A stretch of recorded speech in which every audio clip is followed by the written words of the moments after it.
그리고 이제 대표적으로 저희가 많이 아직까지 많이 사용하는 그 미디어들이 아무래도 한 장의 이미지를 내보내거나 간단하게 움직이는 영상 같은 걸 만들어서 내보내거나, 그게 아니면 이제 요즘은 이제 VR도 많이 활용하시죠.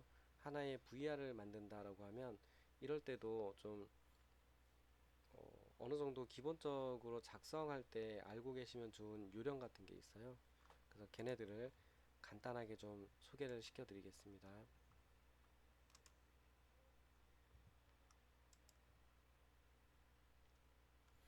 자, 먼저 이제 이미지를 내보내실 때는, 이미지를 찍으실 때는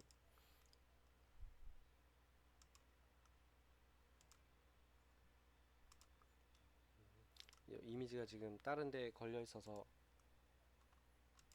다시 한번 이미지를 생성을 해 볼게요. 이미지를 찍는다라고 하면은 한 번에 너무 많은 걸 보여주려고 하지 않는 게 좋은 것 같아요. 예를 들면은 지금 같은 경우는 어, 뭐 특별히 뭐 문제될 만한 건 없는 것 같은데, 보통 이제 뭐 실내든 실외든 한 번에 너무 많은 요소들이 다 보여지기를 기대하면서 다 잡으시면은 되려 더 내용에 집중이 안 되는 경우가 많으니까, 전체를 보여주는 애들이 필요하다 그럼 전체를 딱 보여주는 뷰를 찍으시는 건 좋은데, 부분 부분 나눠서 찍어 보시는 것도 괜찮은 요령이 됩니다. 그러니까 설계한 대상이 정확하게 보여지는 그 부분만 눈에 두드러질 수 있도록 찍는 것도 요령이니까, 네, 그런 부분들을 좀 잘 잡아서 쓰시고요. 그리고 가급적이면은 화면의 대상이 좀 잘 집중될 수 있도록 중요 요소들이 좀 가운데에 오도록 찍으시면은 특별한 일이 없으면은 괜찮게 나오는 것 같습니다. 그리고 이제 가급적이면은 특별한 일이 있는 게 아니라면은, 그 이유가 있어서 그런 게 아니라면 애매하게 이렇게 많은 걸 보여주기 위해서 모서리 같은 데서 애매한 곳에서 찍는 거는 추천드리지 않습니다. 물론 이제 모서리 쪽에서 찍는 게 이소점 뷰처럼 모서리 쪽에서 찍는 게 좀 더 내용이나 정보를 딱 전달하기 좋은 경우도 있어요. 그럴 때는 모서리 쪽이나 이런 데서 찍는 게 괜찮은 방법일 수 있는데, 어, 두 가지면, 그러니까 예를 들면은 이쪽에 있는 어떤 요소와 이쪽에 있는 요소와 여기 있는 요소까지 다 보여지게 하고 싶은 마음 때문에 이렇게 찍으시는 거는 좋은 선택은 아닙니다. 왜냐면 보는 사람이 그 대상에 집중하기가 어려워요. 어디를 봐야 되고 뭘 봐야 되는지가 명확하지 않기 때문에 보통은 딱 정확하게 보여주고 싶은 내용이 가장 잘 보이는 쪽을 찍으시는 걸 추천드리고요. 그리고 가급적이면은 투시도 기법에 따라서 1소점, 2소점, 3소점 이렇게 하는 투시도 기법에 따라서 좀 뷰를 찍으시면은 특별하게 이상하게 보이거나 할 경우는 드무니까, 방금 말씀드린 부분들을 좀 잘 고민하셔서 뷰들을 찍어 보시고 괜찮은 뷰들을 찾아보시고 하면 좋을 것 같네요. 이런 식으로 뭐 1소점으로 특정 대상물을 찍는다든지 하는 게 가장 좋습니다.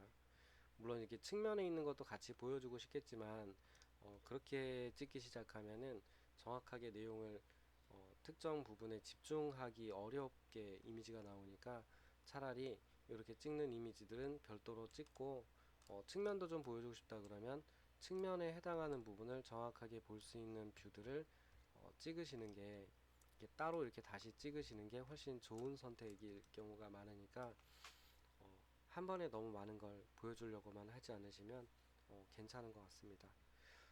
그리고 이제 이런 이미지를 찍으실 때 제가 하나를 생성을 해 볼게요. 지금 보면은 이제 화면상에서 이렇게 움직이는 움직임만 가지고 뷰를 찍게 되면은 반듯하게 찍기가 어렵거든요. 그래서 이렇게 한 장의 이미지를 찍으신 다음에 요 앰비언스 쪽에 보면은 카메라 도구 있어요. 카메라 도구에 되게 많은 옵션들이 있지만 한 번씩 뭐 써보시면은 뭐 그렇게 어려운 기능들은 아니고, 기본적으로는 마우스를 올려놓고 있으면은 이렇게 마우스를 올려놓고 있으면은 여긴 도움말이 안 나오는데, 보통은 올려놓고 있으면은 한글 버전으로 쓰고 계시면 한글로 도움말이 뜨는 경우가 있으니까 그 부분을 읽어보시면은 뭐 대부분은 이해 갈 만한 내용들이고요. 뭐 꼭 그렇지 않다고 해도 실시간 렌더링이기 때문에 값을 이렇게 바꿔보시면 어떤 느낌인지 알 수 있게 돼요. 예를 들면 이제 화이트 밸런스 같은 경우는 이렇게 해놓고 값을 한번 바꿔보시면 얘가 어떤 느낌인지 알 수가 있으세요.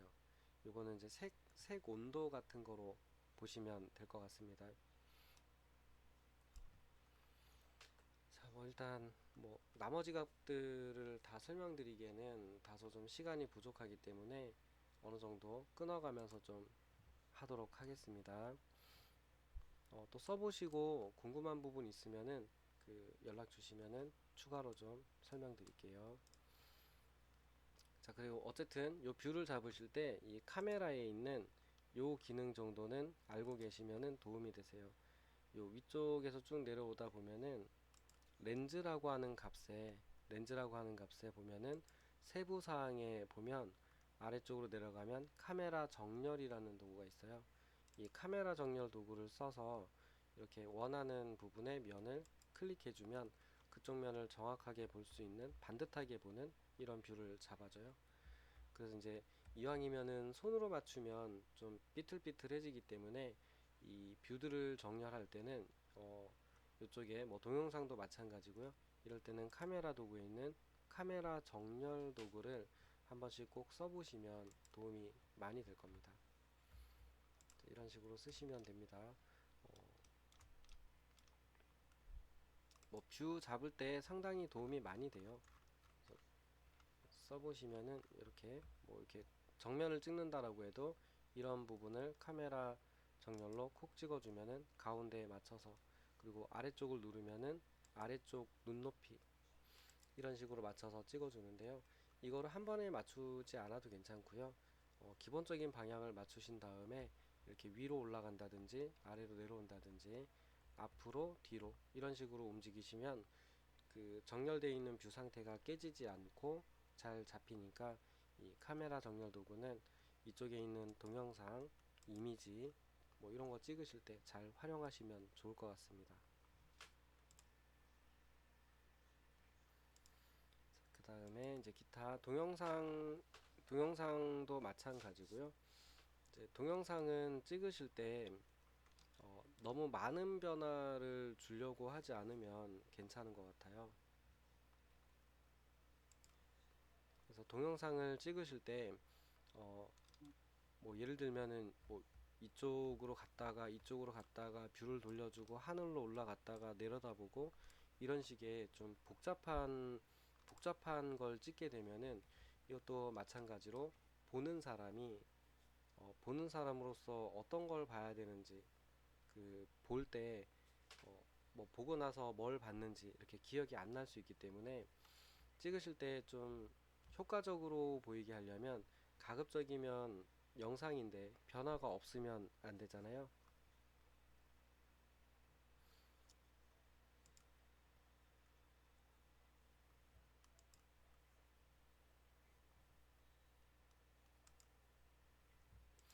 그래서 변화는 좀 주시되 너무 많은 변화를 주려고만 하지 않으시면 괜찮은 것 같습니다.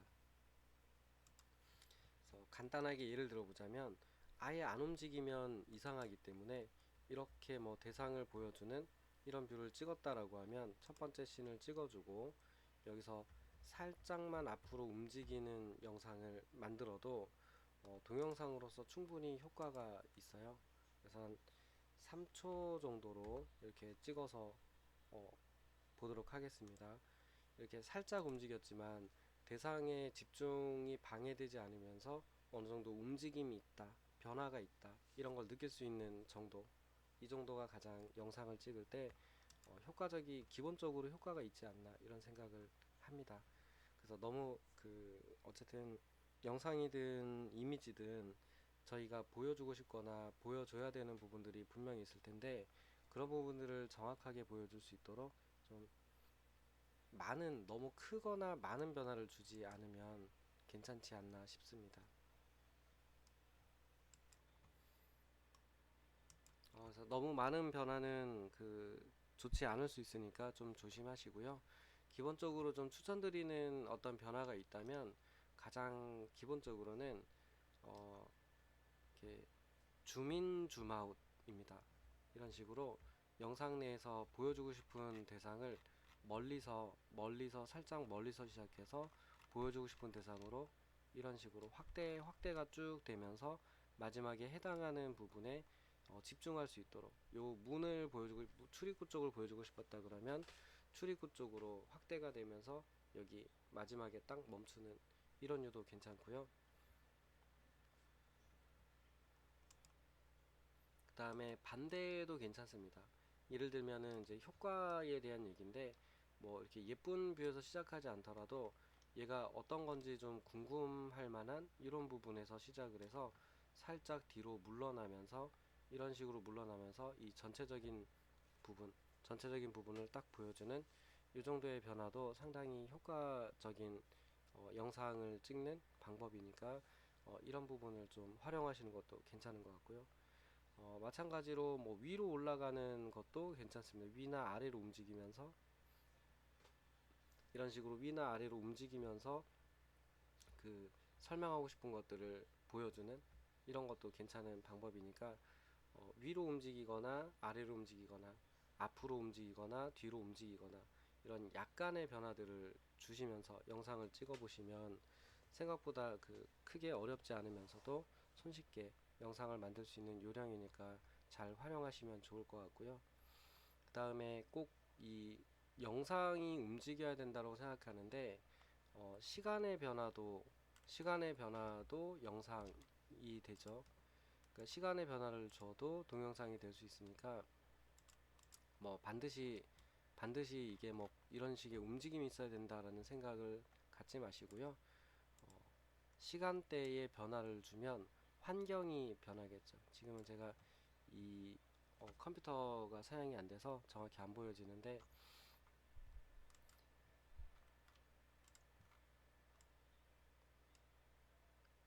이런 류의 그 시간대의 변화를 줘서 그림자가 생기는 위치나 방향이 좀 변하게 만드는 것도 요령인 것 같습니다. 그리고 시간의 변화만 가능한 건 아니고 계절의 변화도 마찬가지입니다. 계절이나 그 기상 상태의 변화 이런 시뮬레이션들도 마찬가지로 가만히 멈춰 있는 화면이라고 해도 계절이 바뀌고 기상 상태가 바뀌고 이런 것도 영상인 거죠. 변화가 있는 거니까 동영상으로서 찍어볼 만한 가치가 있는 내용들이니까 어, 좀 적절히 섞어서 좀 써보시면은 효과적으로 이렇게 많은 힘을 들이지 않고도 효과적으로 영상을 만들 수 있으니까 꼭 많이 만들어 보시고요.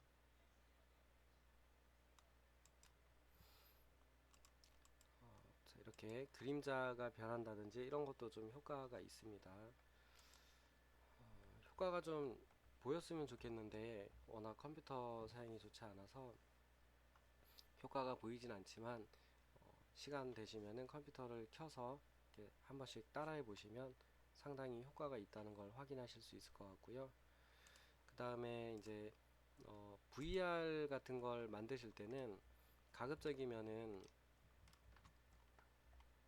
이제 VR 같은 경우도 아무 데서나 찍는다라기보다는 얘가 너무 이제 그 높은 곳, 이렇게 사람의 눈높이보다 높은 곳에서 찍게 되면은 당연히 이렇게 공중에 떠 있는 느낌이기 때문에 가급적이면 사람의 눈높이 정도다라고 싶은 데서 찍으시는 게 좋고요. 그리고 이제 VR 같은 경우는 360도를 돌아다 보는 거기 때문에 첫 번째 장면, 그러니까 처음 딱 보는 이 장면이 시작 화면이 될 확률이 크거든요. 그렇기 때문에 처음 딱 보이는 방향을 잘 잡으시는 게 중요한 것 같습니다. 그리고 이렇게 그 VR이기 때문에 돌아서서 360도 이렇게 볼 수 있거든요. VR 기기를 착용하고 본다면 이럴 때 만약에 이제 이런 벽면 같은데 모서리 끝단 같은 데에서 찍게 되면은 좀 갑자기 뒤를 돌았을 때 뭔가가 이렇게 갑자기 휙 나타나면 놀라거나 당황할 수 있어요. 그렇기 때문에 이제 이런 공간에서 찍으실 때는 VR을 찍으실 때는 의도적으로 이제 앞쪽에 있는 이 정도 범위를 좀 보여주는 게 목적이 아니다 그러면 분명히 이렇게 뒤돌아서 측면을 본다든지 밖을 본다든지 할 수 있기 때문에 이런 공간에서는 아무래도 좀 불편함이 생깁니다. VR을 착용하고 이제 볼 때에 확인할 때 이런 공간에서는 좀 불편함이 생기기 때문에 가급적이면은 좀 어느 정도의 거리를 두고 하시는 게 좀 적당하지 않나라는 생각이 들고요. 특별히 이런 뷰를 잘 못 잡겠다 그러면 가운데에서 잡으시면 가장 무난합니다. 이 실의 가운데 같은 데서 처음 시작하는 뷰의 방향만 적당히 잡아주시고 가운데서 잡으시면은 안경을 끼고 이렇게 돌아본다고 하더라도 특별히 뭐 왜곡이나 불편함이 많이 느껴지진 않습니다. 그래서 이렇게 잡아보는 것도 요령이니까 이 VR들을 만드실 때 좀 참고해서 해보시면 좋을 것 같습니다. 그리고 프리젠테이션은 뭐 상황에 맞춰서 효과적으로 군데군데 좀 너무 지루하거나 너무 막 또 역동적인 것도 좋지 않거든요. 집중이 안 될 수 있어요. 그런 것들만 피해서 잘 조합하시면 될 것 같고요. 페이징 그룹을 작성하실 때는 그래도 가장 중요한 게 이쪽에 있는 얘네들을 이름을 좀 잘 지정하시고 이 이렇게 컨테이너로 잘 묶으시고 그래서 이제 나중에 이름을 보고 얘가 어떤 앤지 알아보고 정확하게 켜고 끌 수 있도록 해 놓으시는 게 가장 유효하지 않나 싶습니다. 그래서 뭐 어차피 이 페이징 그룹 같은 경우는 이 순서대로 어떤 형상이 보인다 안 보인다 또는 여기서 뭐 그 보이는 화면에서 그 형상이 움직인다 회전한다 뭐 이런 효과들을 넣어서 그 만드시게 될 건데 그렇다고 치면은 여기 있는 요소들을 상황에 따라서 원하는 애들을 필요하면 선택하고 또 제외시키고 뭐 이런 식의 작업이 계속 일어날 수밖에 없어요. 그렇다 보니까 이 씬에 있는 이 요소들의 이름을 잘 지정해서 시공 시뮬레이션을 만들 때 선택해야 되는 요소별로 내가 빠르게 찾을 수 있도록 파일의 이름들을 애초에 내보낼 때 좀 잘 정해서 내보내시거나 그게 아니라면 이 씬에서 미리 좀 내가 만들어야 되는 상태들로 이 컨테이너로 묶어주고 이름 지정을 정확하게 나중에 그 검색을 통해서 찾기 쉽게 아니면은 뭐 여기서 찾아서 이름을 보고 찾더라도 찾기 쉽도록 잘 해두시고 종류별로 컨테이너 잘 묶으시고 이게 이제 가장 유효한 게 아닌가라는 생각이 듭니다. 기타 나머지는 뭐 이제 이게 가장 필요한 부분이 아닌가라는 생각이고요. 나머지도 다 중요한 부분들이 있을 수 있는데 이제 그런 것들은 좀 만들어 보시면서 좀 느껴보시고 필요한 것들을 좀 정리하시고 이렇게 하시면 되지 않을까 싶습니다. 자, 이 정도면은 영상을 제작하고 뭐 할 때 요령하고 필요한 부분들을 얼추 전달해 드린 것 같고요. 혹시 이제 또 해보시고 궁금한 부분들 있거나 그러면은 연락 주시면 상황 봐서 또 영상 찍어서 올려드리도록 하겠습니다. 고생 많이 하셨습니다.